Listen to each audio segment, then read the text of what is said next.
काफी साथी यहाँ से भी जिन मुद्दों को स्पर्श किया गया है उसको तथ्य से और तर्क से सदन को जरूर जानकारी देंगे और इसलिए मैं उन विषयों में जाना नहीं चाहता। आदरणीय अध्यक्ष जी, राष्ट्र के जीवन में कुछ महत्वपूर्ण पल आते हैं और उस समय की समाज की मनस्थिति और नेतृत्व की क्षमता उस पल को कैप्चर करके एक राष्ट्र की अमानत बना देती है, एक मजबूत धरोहर तैयार कर देती है। मैं समझता हूं कि भारत के संसदीय लोकतंत्र के इतिहास में ये वैसे ही पल है। आवश्यकता तो ये थी कि 25-30 साल पहले जब से विचार सामने आया, आवश्यकता महसूस हुई, हम इसको लागू कर देते और हम आज उसको काफी परिपक्वता तक पहुंचा देते हैं और आवश्यकता के अनुसार उसमें समय समय पर सुधार भी होते हैं और यही तो लोकतंत्र की ब्यूटी होती है। हमारी मदर ऑफ डेमोक्रेसी है, हमारी हजारों साल की लोकतंत्र की एक विकास यात्रा रही है और उस विकास यात्रा में एक नया आयाम जोड़ने का एक शुभ अवसर सदन के हम सभी साथियों को मिला है और मैंने प्रारंभ में कहा है कि हम सब भाग्यवान हैं कि हमें ऐसे महत्वपूर्ण और देश की आधी आबादी को इस राष्ट्र निर्माण की नीति निर्धारण प्रक्रिया में हिस्सेदार बनाने का सौभाग्य मिल रहा है।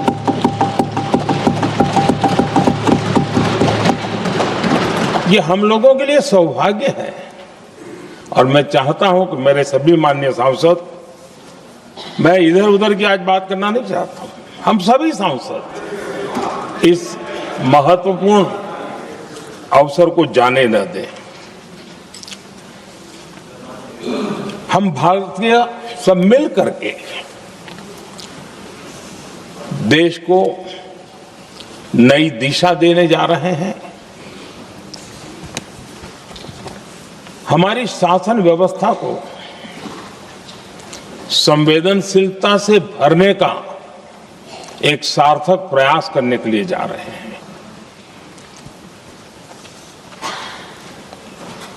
और मुझे विश्वास है कि इस मंथन से जो अमृत निकलेगा वो देश की राजनीति की भी उसके रूप स्वरूप को तो तय करने ही करने वाला है, लेकिन ये देश की दिशा और दशा भी तय करने वाला है। इतने महत्वपूर्ण मोड़ पर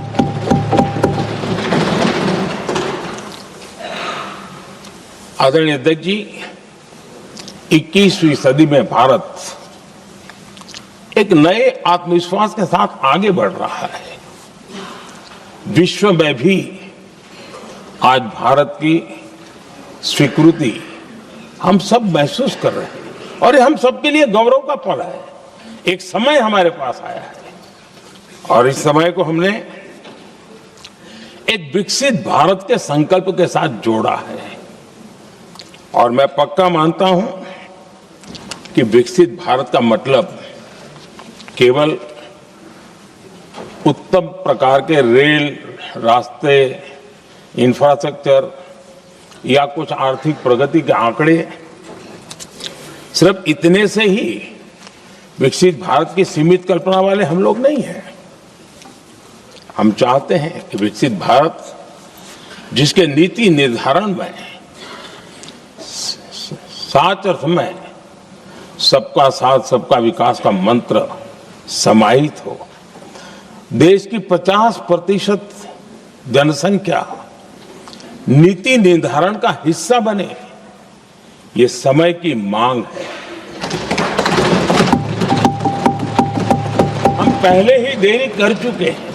कारण कोई भी होंगे, जिम्मेवार कोई भी होंगे, लेकिन इस सच्चाई को हमें स्वीकार करना होगा कि जब हम अकेले मिलते हैं तब मानते हैं हाँ यार, लेकिन जब सामूहिक रूप से मिलते हैं, मुझे याद है कि जैसे इसकी प्रक्रिया चली थी, सभी दलों से मिलना हुआ है, एक दल को छोड़ करके जिन जिन से मिलना हुआ है, हर एक ने सैद्धांतिक विरोध नहीं किया है। बाद में जाकर के जो कुछ भी हुआ होगा, राजनीतिक दिशा पकड़ी जा रही है, लेकिन जो राजनीतिक दिशा में ही सोचते हैं, मैं उनको भी एडवाइज करना चाहूंगा, एक मित्र के रूप में एडवाइज करता हूं और सबको काम आएगी। हमारे देश में जब से विमेन रिजर्वेशन को लेकर के चर्चा हुई है और उसके बाद जब जब चुनाव आया है, हर चुनाव में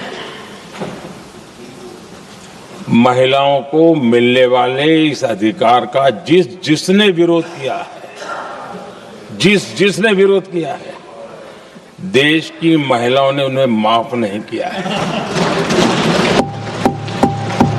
उनका हाल बुरे से बुरा किया है। लेकिन ये भी देखिए कि 24 के चुनाव में ऐसा नहीं हुआ। क्यों नहीं हुआ?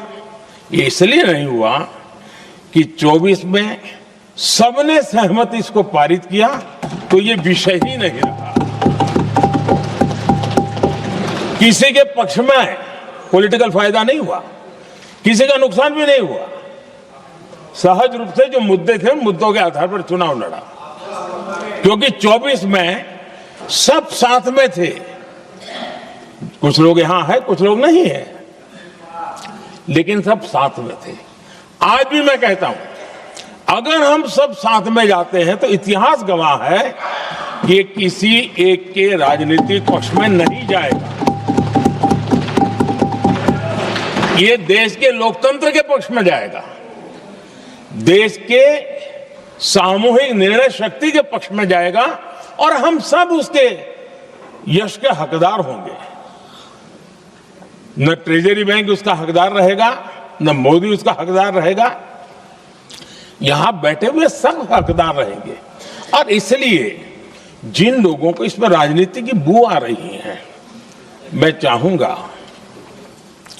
कि वो खुद के परिणामों को पिछले 30 साल में देख ले। फायदा उनका भी इसी में रास्ता दिखा रहा हूं, इसी में फायदा है कि जो नुकसान हो रहा है उससे बच जाओगे। और इसलिए मैं समझता हूं कि इसको राजनीतिक रंग देने की जरूरत नहीं है।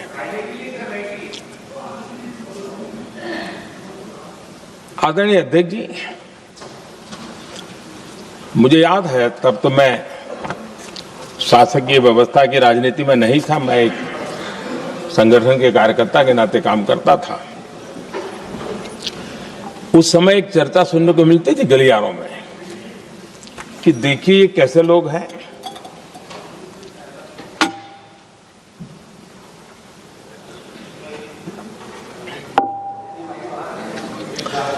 पंचायतों में आरक्षण देना है तो बहुत आराम से दे देते हैं, लेकिन आप कह रहे हैं तो कह रहे हैं,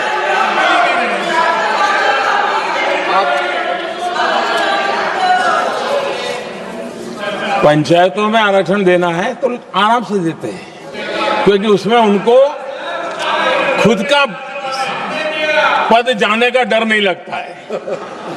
उसको लगता है हम सुरक्षित यार वहां दे दो। ये उस समय गलियारों में बहुत चर्चा थी कि बोले कभी नहीं करेंगे यहां बैठे हुए। क्यों? क्योंकि उनका कुछ जाएगा। और इसलिए और बगे पंचायत का हो जाता है, 50% तक पहुंच गए। मैं राजनीतिक दृष्टि से और भी एक बात समझाना चाहता हूं साथियों। आज से 25 साल 30 साल पहले जिसने भी विरोध किया तो विरोध राजनीतिक सतह से नीचे नहीं गया था। आज ऐसा समझने की गलती मत करना। पिछले 25-30 साल में ग्रास रूट लेवल पे पंचायती चुनाव व्यवस्थाओं में जीत करके आई हुई बहनों में एक पॉलिटिकल कॉन्शियसनेस है। वे ओपिनियन मेकर हैं ग्रास रूट लेवल पे। 30 साल पहले वो शांत रहती थी, बोलती नहीं थी, समझती थी, बोलती नहीं थी। आज वो वोकल है और इसलिए अब जो भी पक्ष विपक्ष होगा, वो जो लाखों बहनें कभी न कभी पंचायत में काम कर चुकी है, प्रतिनिधित्व कर चुकी है, जनता के सुख दुख की समस्याओं को गहराई से देखा है, वो आंदोलित है। वो कहती हैं कि झाड़ू कचरा वाले काम में तो हमें जोड़ देते हो, वो तो परिवार में भी पहले होता था, अब हमें निर्णय प्रक्रिया में जोड़ो। और निर्णय प्रक्रियाएं विधानसभा में और पार्लियामेंट में होती है।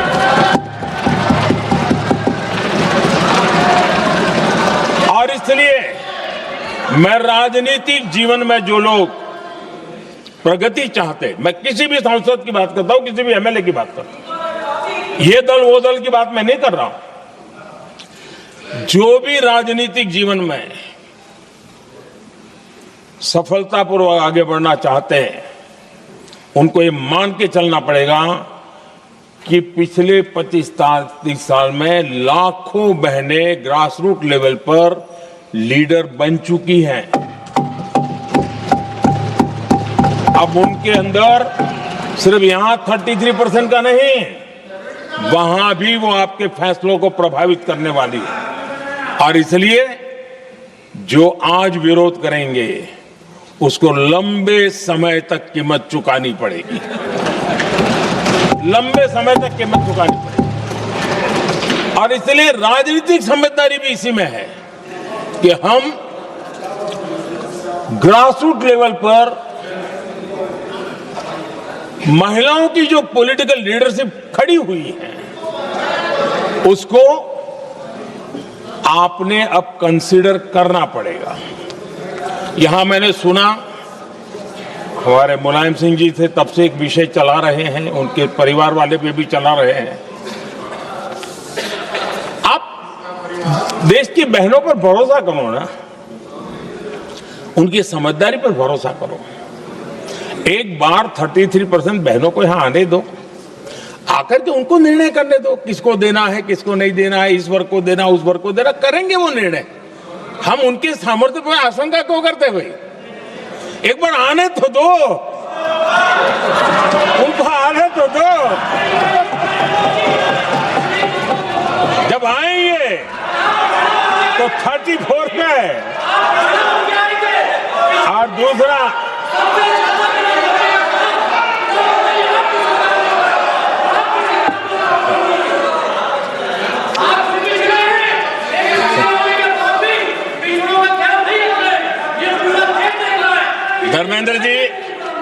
धर्मेंद्र जी मैं आपका बहुत आभारी हूं कि आपने मेरी पहचान करा दी।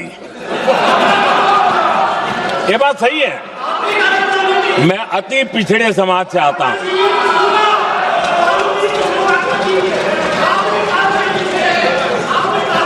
धर्मेंद्र जी, मैं आपका बहुत आभारी हूं और अखिलेश जी मेरे मित्र हैं तो कभी कभी मदद कर देते हैं।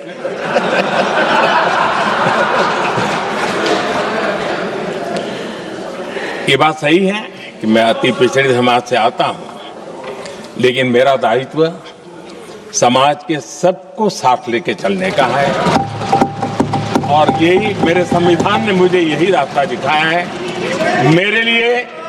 मेरे लिए संविधान ही सर्वोपरि है और इसलिए और ये संविधान की ताकत है कि मेरे जैसा अत्यंत छोटे समाज का, अति पिछड़े समाज के व्यक्ति को इतना बड़ा दायित्व देश ने दिया।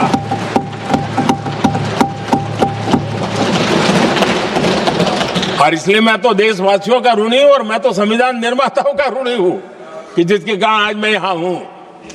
लेकिन आदरणीय अध्यक्ष जी, प्रधानमंत्री शिकायत की तो अच्छी बात है कि वो पिछड़ी जाति का स्वीकार कर रहे हैं, लेकिन हम पिछड़ी जातियों के साथ अन्याय न करें, इतना निवेदन है।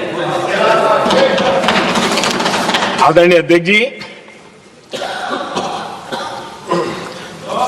आज जीवन के हर क्षेत्र में हम देखें कि नारी शक्ति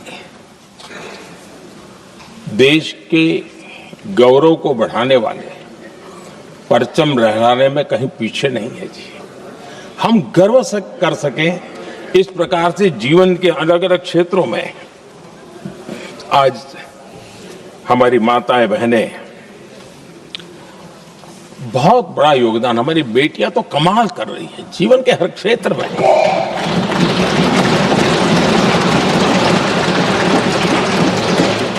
इतना बड़ा सामर्थ्य, उसको हम हिस्सेदारी से रोकने के लिए क्यों इतनी ताकत खपा रहे हैं जी? उनके जुड़ने से सामर्थ्य बढ़ने वाला है। और इसलिए मैं आज अपील करने आया हूं आपके पास कि इसको राजनीति के तराजू से मत तोलिए। यह राष्ट्रहित का निर्णय है।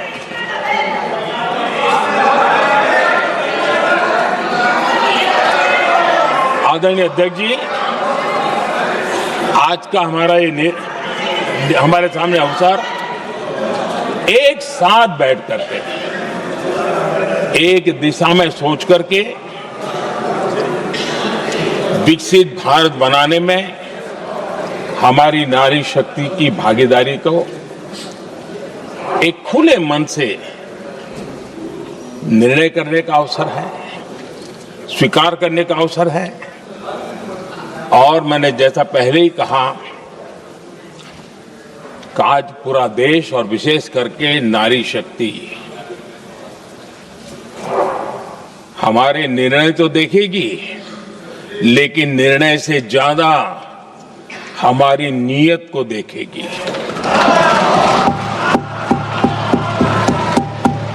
और इसलिए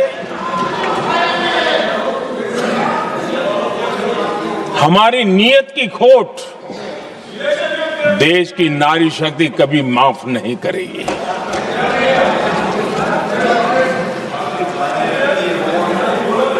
आदरणीय अध्यक्ष जी, 2023 में इस नए सदन में हमने सर्वसम्मति से एक प्रकार से इस अधिनियम को स्वीकार किया था। पूरे देश में खुशी का वातावरण बना, उस पर कोई राजनीतिक रंग नहीं लगे और इसलिए वो कभी राजनीतिक इश्यू भी नहीं बना। तो एक अच्छी स्थिति है। अब सवाल ये है कि हमें कितने समय तक इसको रोकना है। अब यहां जो लोग जनसंख्या वगैरह के विषय उठाते हैं, क्या आपको मालूम नहीं है? मैं चाहूंगा कि अमित भाई अपने भाषण में इन सारी चीजों का उल्लेख करेंगे, जब कि हमने जनगणना के संबंध में कब कब क्या क्या किया था, बाद में कोविड आया, उसके कारण क्या मुसीबत आई, कैसे रुकावटें आई, ये सारी बातें हम सबके सामने हैं, इसमें कोई विषय नहीं है। लेकिन पिछले दिनों जब हम 23 में चर्चा कर रहे थे, तब भी व्यापक रूप से बात ये थी कि इसको जल्दी करो। हर कोई कह रहा था जल्दी करो। अब 24 में संभव नहीं था क्योंकि इतने कम समय में करना मुश्किल था। अब 29 में हमारे पास अवसर है। अगर हम 29 में भी नहीं करते तो ये स्थिति क्या बनेगी हम कल्पना कर सकते। फिर हम देश की माताओं बहनों को ये विश्वास नहीं बना पाएंगे कि हम सचमुच में प्रयास सच्चे अर्थ कर सकते थे। और इसलिए समय की मांग है कि अब हम ज्यादा विलंब न करें। इस दरमियान राजनीतिक दल के लोगों से, संविधान के जानकार लोगों से, जो महिलाओं में एक्टिविस्ट के नाते काम करने वाले ऐसे लोगों से भी कई चर्चाएं हुई। कुछ लोगों ने खुद होकर के भी सुझाव दिए। सारा मंथन करते करते करते, और यहां भी सभी दलों से लगातार बातें इनकी होती रही है, स्ट्रक्चर वे में हुई है, इनफॉर्मल भी हुई है, और उसमें से आखिर बना हुई एक कुछ रास्ता निकालना होगा ताकि हम हमारी माताओं बहनों की शक्ति को जोड़ सकते हैं। आदरणीय अध्यक्ष जी, मैं एक बात जरूर कहना चाहूंगा, यहां बैठकर के हमें किसी को संविधान ने देश को टुकड़ों में सोचने का अधिकार ही नहीं दिया है। जो शपथ लेके हम बैठे हैं ना, हम सबको एक राष्ट्र के रूप में विचार करना हमारा दायित्व बनता है। चाहे कश्मीर हो या कन्याकुमारी, हम टुकड़ों में न सोच सकते हैं, न टुकड़ों में हम निर्णय कर सकते हैं। और इसलिए निराधार रूप में, जिसमें कोई सच्चाई नहीं, रत्ती भर सच्चाई नहीं है, सिर्फ राजनीतिक लाभ लेने के लिए जो बवंडर खड़ा किया जा रहा है, मैं आज बड़ी जिम्मेवारी के साथ इस सदन में, इस पवित्र जगह से कहना चाहता हूं, चाहे दक्षिण हो, उत्तर हो, पूर्व हो, पश्चिम हो, छोटे राज्य हो, बड़े राज्य हो, मैं आज एक जिम्मेवारी से कहना चाहता हूं कि निर्णय प्रक्रिया किसी के साथ भी भेदभाव नहीं करेगी। ये निर्णय प्रक्रिया किसी के साथ अन्याय नहीं करेगी।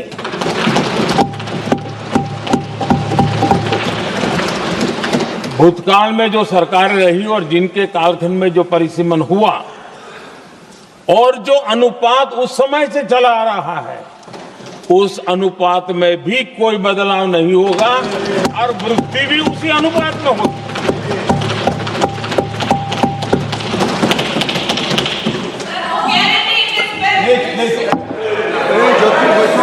अगर गारंटी शब्द चाहिए तो मैं गारंटी शब्द उपयोग करता हूं। वादा की बात करते हो तो मैं वादा शब्द उपयोग करता हूं। अगर तमिल में कोई अच्छा शब्द हो तो वो भी मैं बोलने के लिए तैयार हूं। क्योंकि जब नियत साफ है तो फिर शब्दों का खेल करने की हमें जरूरत नहीं है जी।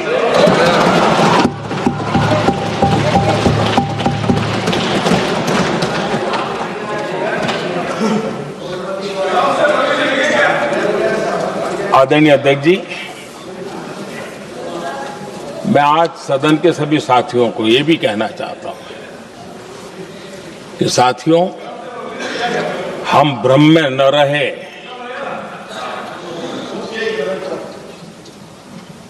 हम उस अहंकार में न रहे, और मैं हम शब्द प्रयोग कर रहा हूं, मैं और तुम की बात नहीं कर रहा हूं। मैं हम इस भ्रम में न रहे कि हम देश की नारी शक्ति को हम कुछ दे रहे हैं। जी नहीं, उसका हक है। और हमने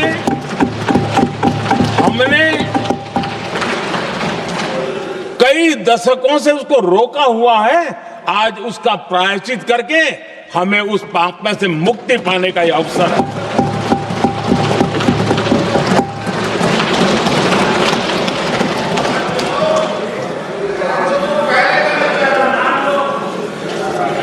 हम सब जानते हैं हर एक ने कैसे चालाकी की, हर बार चतुराई की। बिल्कुल हम तो इसके पक्ष में ही हैं, लेकिन हम इसके साथ ही है, लेकिन हर बार कोई न कोई टेक्निकल पूंछ लगा दी इसको और इसको रोका गया। हर बार ऐसी चीजें लाई गई है। हिम्मत नहीं है कि हम 33% महिलाओं के आरक्षण का विरोध कर पाए। वो तो जमाना चला गया। आपको करना नहीं है, लेकिन कहने की हिम्मत भी नहीं है। और इसलिए टेक्निकल बहानेबाजी, ये करो तो ये, वो करो तो वो, डिगरा करो। अब देश की नारी को नहीं समझा पाओगे। सदन में नंबर का खेल क्या होता है वो तो समय तय करेगा, लेकिन ये पक्का है कि अब इन भांति भांति के बहानेबाजी, भांति भांति टेक्निकल मुद्दों के आधार पर चीजों को उलझा करके 3 दशक तक इसको अड़ंगे डाले, हमने फंसा के रखा। आपने जो अचीव करना था कर लिया, अब छोड़ दो ना भाई। 3 दशक कम पड़ते हैं क्या रोकने में? 3 दशक तक आपने रोका, फिर भी कुछ कर नहीं पाए, तो अब तो करो।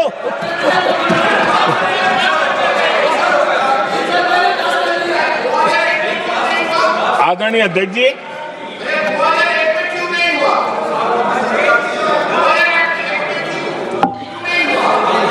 यहां कुछ लोगों को लगता है, आदरणीय अध्यक्ष, यहां कुछ लोगों को लगता है इसमें कहीं न कहीं मोदी का राजनीतिक स्वार्थ है।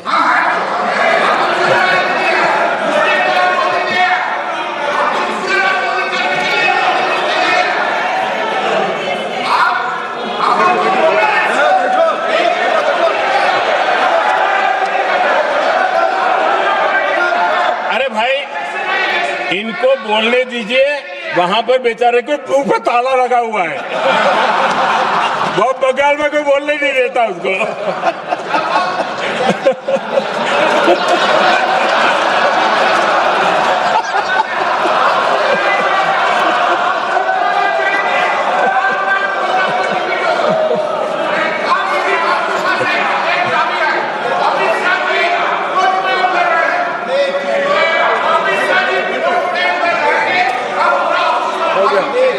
आदरणीय अध्यक्ष जी,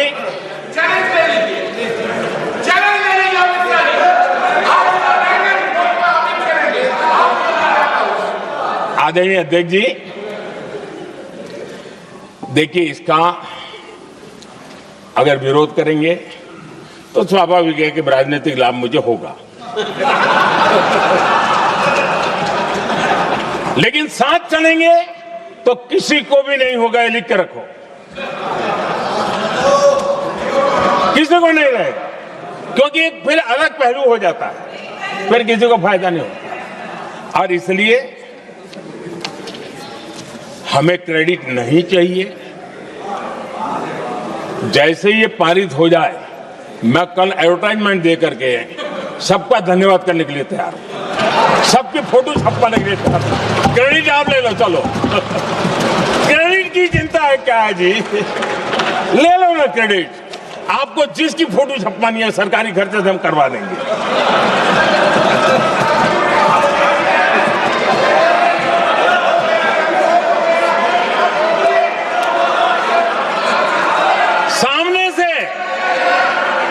सामने से क्रेडिट का ब्लैंक चेक आपको दे रहा हूं।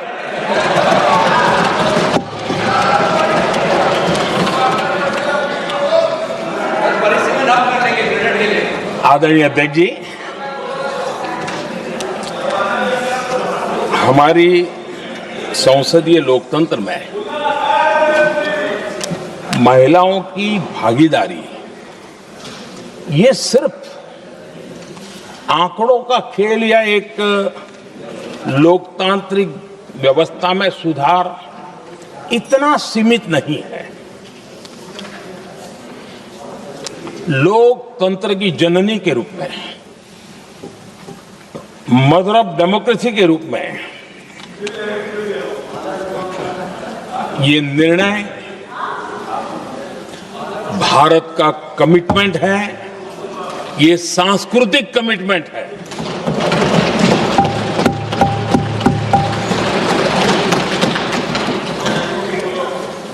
और इसी कमिटमेंट के कारण पंचायतों में ये व्यवस्था बनी और अब तो 20 से अधिक राज्य है जहां 50% हुआ है।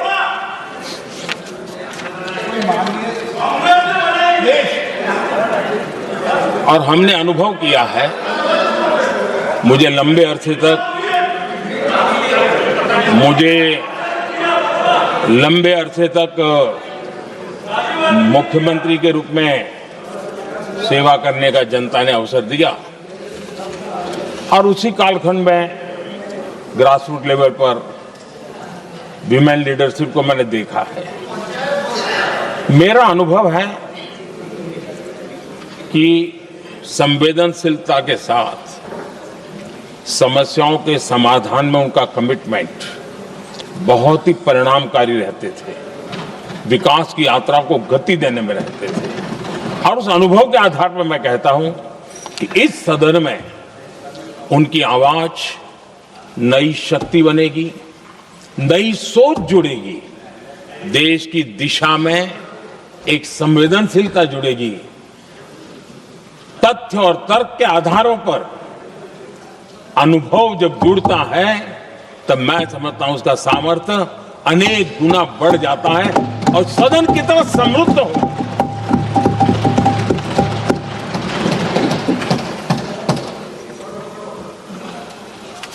आदरणीय अध्यक्ष जी, हमारे देश में अनुभवी नारी शक्ति की कोई कमी नहीं है, सामर्थ्यवान में कोई कमी नहीं। हम भरोसा करें वे कंट्रीब्यूट करेंगे, बहुत अच्छा कंट्रीब्यूट करेंगे।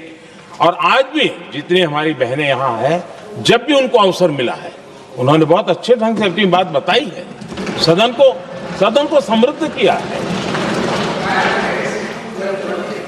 आदरणीय अध्यक्ष जी, आज देश में वर्तमान में देश में 650 से ज्यादा पंचायतें, डिस्ट्रिक्ट पंचायत, करीब 250 महिलाएं उसका नेतृत्व कर रही और केंद्र के कैबिनेट मिनिस्टर से ज्यादा उनके पास जिम्मेवारी और धन और व्यवस्था होती है, काम करती है जी। करीब 6,700 ब्लॉक पंचायतों में 2700 से अधिक ब्लॉक पंचायत ऐसी हैं जिसका नेतृत्व महिलाओं के हाथ में है। आज देश में 900 से अधिक शहरों में अर्बन लोकल बॉडीज की हेड के रूप में मेयर्स हो या स्टैंडिंग कमेटी का काम देखने वाली बहनें हैं, उनकी ताकत है। और मैं मानता हूं कि आज देश जो प्रगति कर रहा है उस प्रगति में इनका भी महत्वपूर्ण योगदान है।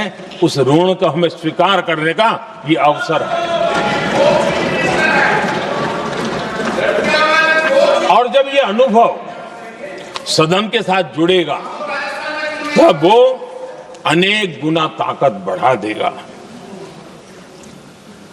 आदरणीय अध्यक्ष जी, एक लंबी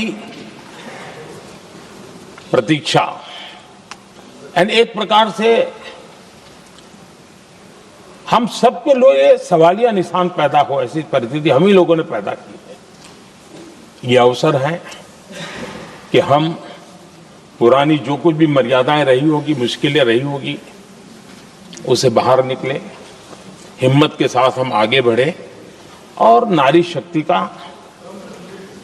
राष्ट्र के विकास में उनकी सहभागिता को हम सुनिश्चित करें।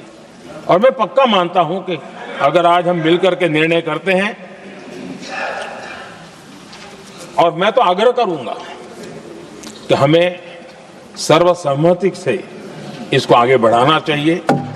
और जब सर्वसम्मति से बढ़ता है तो ट्रेजरी बेंच पर एक दबाव रहता है जी, उनको भी लगता है भाई सबका इसमें हक है, हर एक की बात मान के चलो, कोई नुकसान नहीं है।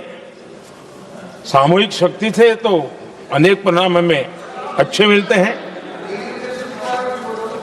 आदरणीय अध्यक्ष जी, मैं ज्यादा समय न लेते हुए इतना ही कहूंगा कि इसको राजनीति के तराजू से न तोलें। हम जब भी कुछ निर्णय करने जा रहे हैं तो देश के इतने बड़े देश का आधा जिम्मा जो उठा रहे हैं उनका भी कोई हक बनता है यहाँ आने का, हमें रोकना नहीं चाहिए। और दूसरा, संख्या के संबंध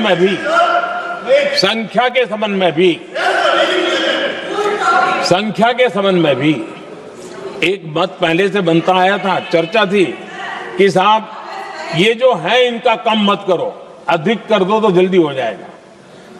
वो अधिक वाला विषय वो आया है कि चलो भाई पैसे जो संख्या थी 33% और बढ़ा दो, ताकि किसी को ऐसा न लगे कि मेरा हक चला गया। एक नई शक्ति जुड़ेगी, अतिरिक्त शक्ति जुड़ेगी। और अब सदन की रचना भी तो अब पहले से हमने सोच के रखा है, जगह तो बना ली है। और आदरणीय अध्यक्ष जी, मैं लाइटर में मैं जरूर कहना चाहूंगा, हर एक के अपने राजनीतिक कारण होते हैं और पराजय का डर जरा हैरान करने वाला होता है, लेकिन अपने यहाँ जब कोई भी शुभ काम होता है उसको नजर न लग जाए, इसलिए काला टीका लगाने की परंपरा है। मैं आपका धन्यवाद करता हूं काला टीका लगाने के लिए, बहुत बहुत धन्यवाद।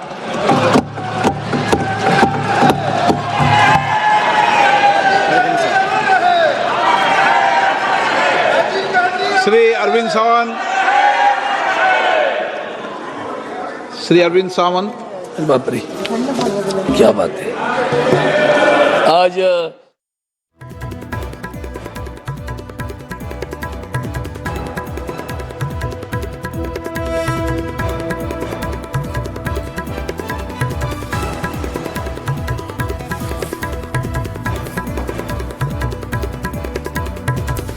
तो एक बड़ी खबर देखिए, हमने दशकों से नारी शक्ति के हक को रोका, महिलाओं की आवाज नई शक्ति बनेगी। अभी आप सुन रहे थे प्रधानमंत्री नरेंद्र मोदी को, देश में अनुभवी नारी शक्ति की कोई कमी नहीं, ये कहा गया।